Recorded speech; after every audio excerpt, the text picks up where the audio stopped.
let's look at some indices. So what are indices?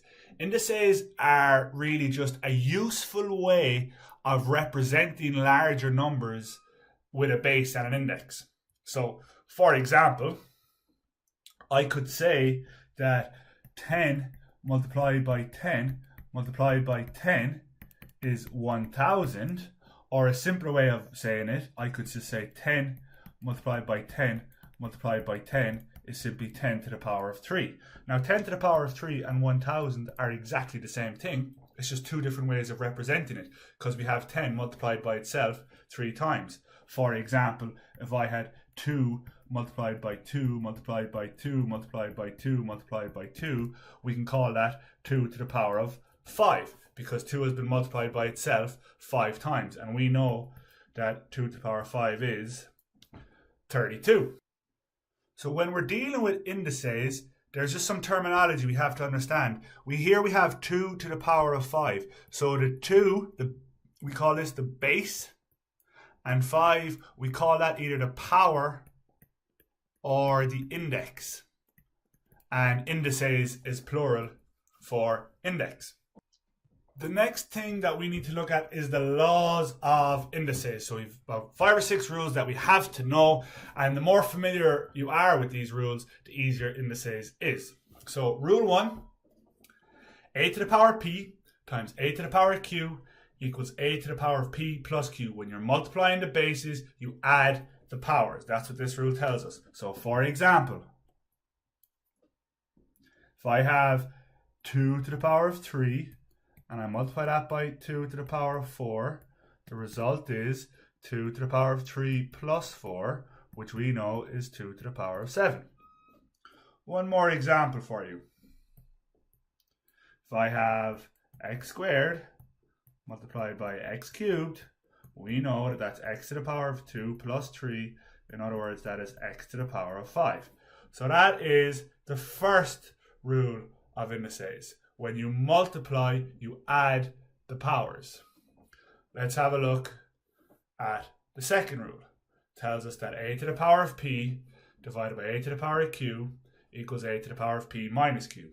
So let's look at some examples. For example, if I have 2 to the power of 7 divided by 2 to the power of 2, that is going to be 2 to the power of 7 take 2, which is 2 to the power of 5.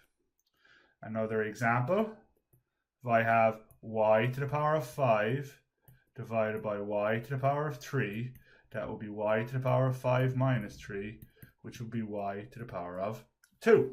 So that is the second rule. When you're dividing the bases, you subtract the powers. It's important that you understand for these indices rules, in order to use indices at all, you have to have the same base.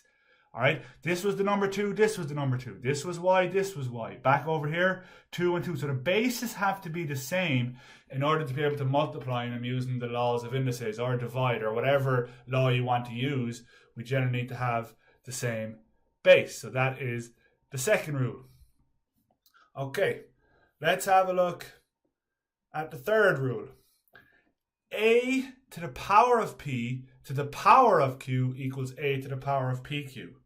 So, for example, if I have 2 to the power of 3 and this term itself is to the power of 4, well, that's going to be 2 to the power of 3 times 4, 12.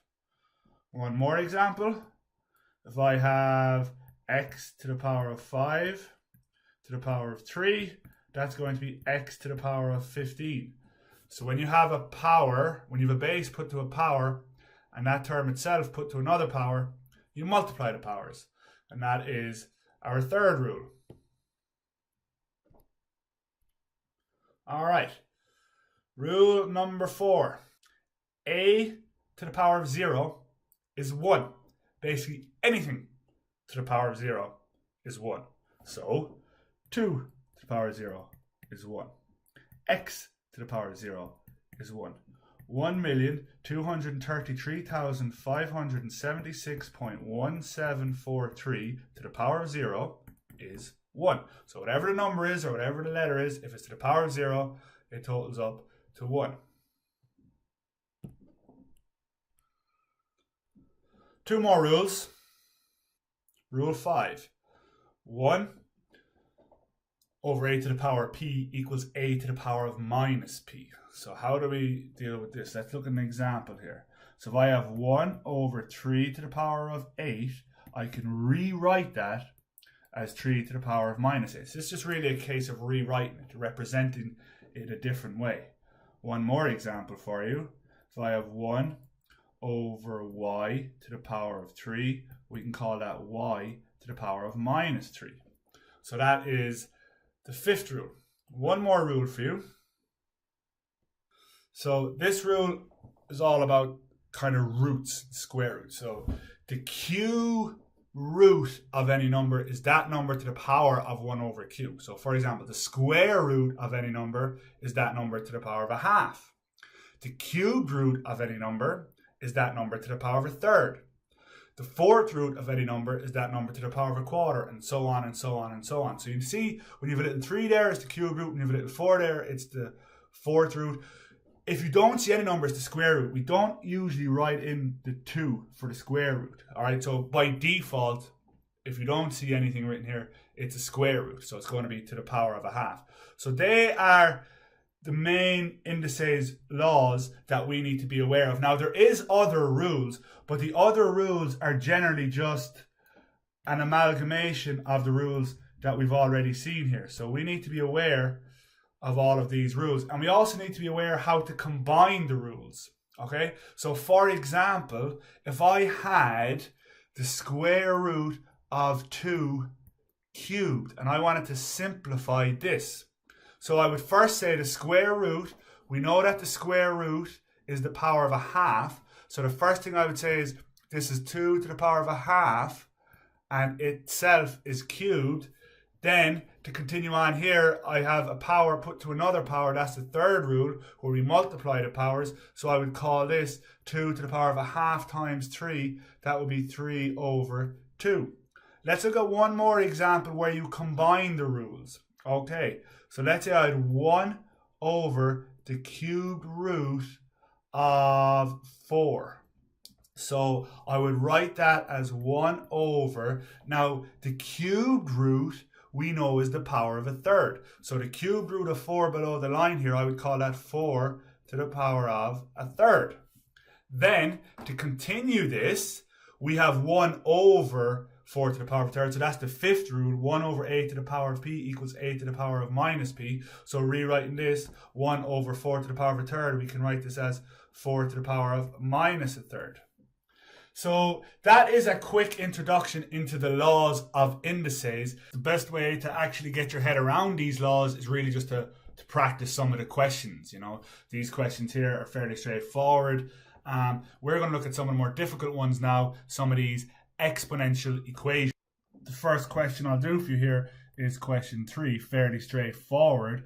We have 2 to the power of x equals 8. 2 to the power of some number equals 8. Now, you could probably do this in your head, but I want to kind of get you on a method because the more difficult ones down the way here, you're not going to be able to do in your head, and that's why it's good to have a method. So 2 to the power of x equals 8. Well, the first thing we want is to have the same base on both sides. So we know that 8 is 2 to the power of 3. So I'm going to say 2 to the power of x is equals to 2 to the power of 3.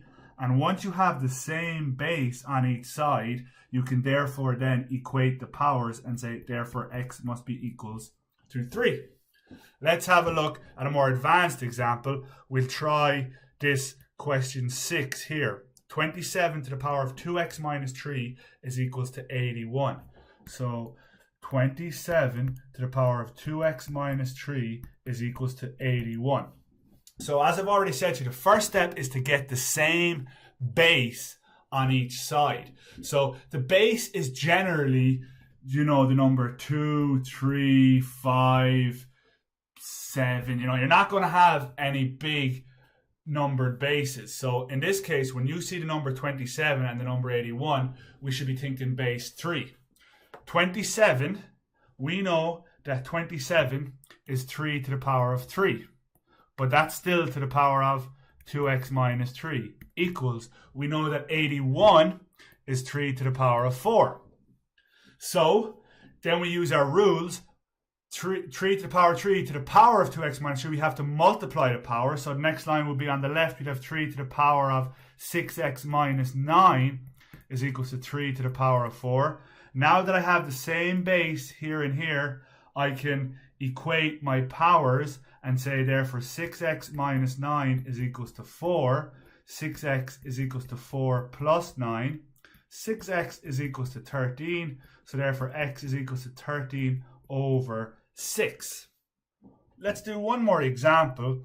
Let's have a look at question 15 here. 9 to the power of x equals 1 over the square root of 27. Okay. 9 to the power of x equals 1 over the square root of 27. So the first thing we do is we'll change everything to the same base. So when you see 9s and 27s, once again, our base is 3. So 9 is 3 squared. So we have 3 squared to the power of x equals 1 over the square root of 27, and 27 is 3 to the power of 3. So then we're just using our rules here. On the left, power to a power, we multiply. So that's going to be 3 to the power of 2x equals 1 over. Now the square root of 3 cubed, remember square root's power of a half, so we really have below the line 3 cubed to the power of a half. Okay, so same again, we'll continue on. We'll have 3 to the power of 2x equals 1 over. Now we have 3 cubed to the power of a half. Power put to another power, we multiply. So 3 to the power of 3 times a half, 3 over 2. Okay, continuing on. We have 3 to the power of 2x equals, now 1 over 3 to the power of 3 over 2, we can call that 3 to the power of minus 3 over 2. That's the fifth index rule. So we've got 3 to the power of 2x equals 3 to the power of minus 3 over 2. Now that we have the same base here and here, and the powers as tidy as possible, that means we can equate the powers and say therefore 2x equals minus 3 over 2. So x is equals to minus 3 over 4. So that is a quick look at some exponential equations, or equations involving indices and working with indices. Once again, the best thing for you guys to do is just to practice. Indices needs practice because there's 5 or 6 rules, and as you practice the questions, you'll get better and more familiar with the rules. So you can check your solutions online, and for access to questions, solutions, graded quizzes and more, visit www.limmymaths.com.